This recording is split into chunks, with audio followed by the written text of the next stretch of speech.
नमस्कार दोस्तों, आप देख रहे हैं HW न्यूज और मेरा नाम है सोनू कनौजिया। बात करेंगे महाराष्ट्र की महाविकास आघाड़ी सरकार की। ये सरकार 3 दलों के साथ मिलकर बनी हुई है, जिसके अंदर शिवसेना, एनसीपी और कांग्रेस शामिल हैं। और इस सरकार को 1 साल पूरे हो चुके हैं। और जैसे ही ये 1 साल पूरे हुए तो महाराष्ट्र के मुख्यमंत्री उद्धव ठाकरे को हाईकोर्ट और सुप्रीम कोर्ट से झटका लगा, लेकिन उद्धव ठाकरे की तरफ से भी पलटवार किया गया। उद्धव ठाकरे का आज एक इंटरव्यू जो है वो रिलीज हुआ है और इस इंटरव्यू में उन्होंने भारतीय जनता पार्टी, केंद्र सरकार और केंद्रीय जांच एजेंसियों पर जमकर हमला बोला है। इस इंटरव्यू में उद्धव ठाकरे ने क्या क्या कहा और कौन से सवालों के क्या जवाब दिए, मैं आपको एक एक करके बताता हूं। सबसे पहले सीबीआई का दुरुपयोग। आपको बता दें कि महाराष्ट्र में महाराष्ट्र सरकार ने सीबीआई की एंट्री पर प्रतिबंध लगा दिया है।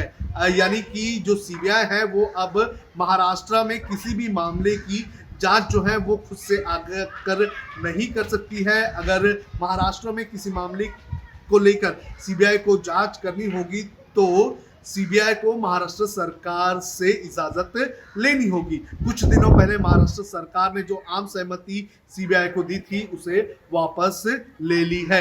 दरअसल उद्धव ठाकरे का ये कहना है कि पिछले कुछ वक्त से ये देखा जा रहा था कि जो सीबीआई है उस सीबीआई का लगातार गलत इस्तेमाल किया जा रहा था और जो विरोधी पक्ष है उसे टारगेट करने की कोशिश की जा रही थी। और इसी के चलते जो सीबीआई है उसे आम सहमति जो दी गई थी उसे वापस ले लिया गया है। इसके अलावा आपको बता दें कि और भी कुछ राज्य हैं जिन्होंने सीबीआई को जो आम सहमति राज्य की तरफ से दी जाती है उसे वापस ले ली है। और ऐसा करने वाला पश्चिम बंगाल पहला राज्य था हाल ही में। बच्चे आपके भी हैं। आपको बता दें कि इस इंटरव्यू में उद्धव ठाकरे ने उनकी पार्टी के कार्यकर्ता और उनके बेटों पर हो रही कार्रवाई को लेकर भी केंद्रीय जांच एजेंसियों और केंद्र सरकार पर हमला बोला है।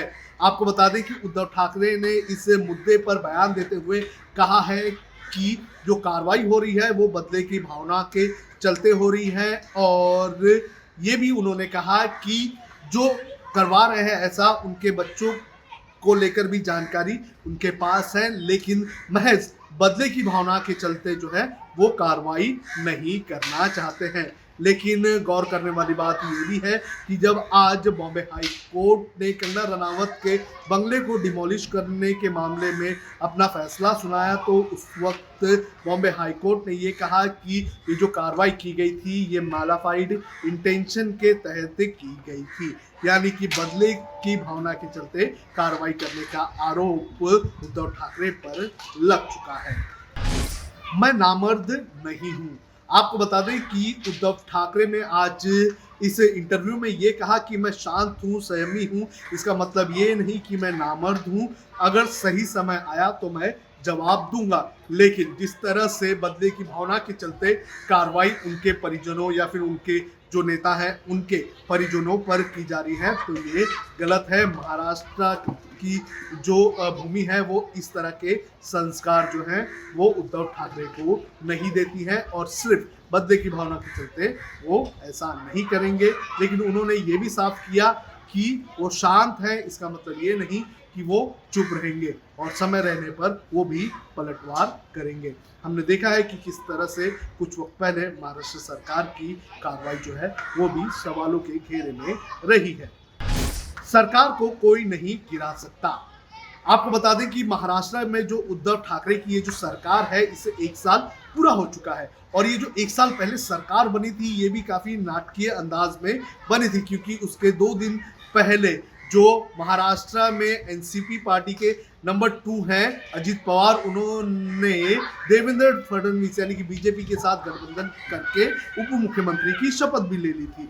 लेकिन उसके बाद काफी हंगामा हुआ और अजित पवार को मना लिया गया और फिर उद्धव ठाकरे को मुख्यमंत्री के तौर पर बैठाया गया और फिर ये सरकार बनी और आज ये सरकार जो है वो 1 साल पूरा कर चुकी है। तो उद्धव ठाकरे ने ये विश्वास जताया है कि उनकी सरकार जो है वो 4 साल बड़े ही आराम से चलेगी। लेकिन पिछले इस 1 साल में हमने कांग्रेस, एनसीपी और शिवसेना के बीच में कई सारे मतभेद देखे हैं और कुछ दिनों पहले महाराष्ट्र के बीजेपी के कुछ बड़े नेताओं ने ये बयान भी दिया है कि अगले महीने महाराष्ट्र में कुछ बड़ा हो सकता है और सबका इशारा महाराष्ट्र के सत्ता परिवर्तन पर है। बहरहाल देखना जरूरी है कि आगे क्या होता है।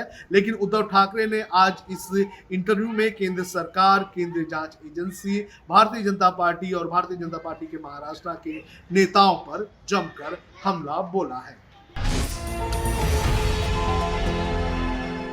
अब खबरें पाइए सबसे पहले हमारे मोबाइल न्यूज एप्लीकेशन पर। एंड्रॉइड या iOS प्लेटफॉर्म पर जाइए, HW न्यूज नेटवर्क को सर्च कीजिए, डाउनलोड कीजिए और अपनी सुविधानुसार भाषा का चयन कीजिए। खबरों की भीड़ में अपने काम की खबर पाते रहिए। अगर आपको हमारा ये वीडियो पसंद आया है तो आप इसे शेयर करें, फेसबुक पर हमारे पेज को लाइक करें, ट्विटर पर हमें फॉलो करें, यूट्यूब पर जरूर सब्सक्राइब करें ताकि आपको हमारे हर खबर की अपडेट मिलती रहे।